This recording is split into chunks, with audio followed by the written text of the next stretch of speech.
असा सच दे सफरी लोक ही से नित भाला रखने दार साडा। कर गौर जो कूड़ दा कद कैनी जग जान दा है किरदार साडा।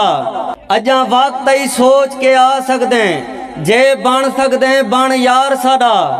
उए हौले लोग जवार आसे पर उठ चाहते हन बार साडा। अणफर है कहीं दरबार ते हुण नहीं डीवे बलदे वाला। तेरे बाद खुदा खड़ा जानदा है हाँ मून तू डलदे वाला। ई मौसम वे जेरे फलदे हन ओ वाण नहीं फलदे वाला। तेरा हेजर जवार गरीब दे हुण खड़ा लहू ते पलदे वाला। इवें आस दे आसरे क्यों देने जे फर सकदे कुछ कर संगती। उन्हें समझ के दुख दी सांझ की जेरे हन मैडे बेफर संगती। हर लगदे अपना ज़र्फ दिखाए कुछ देख के भर गए दर संगती। आए वक्त जवार तसुद पई है हाँ मतलब तानी हर संगती।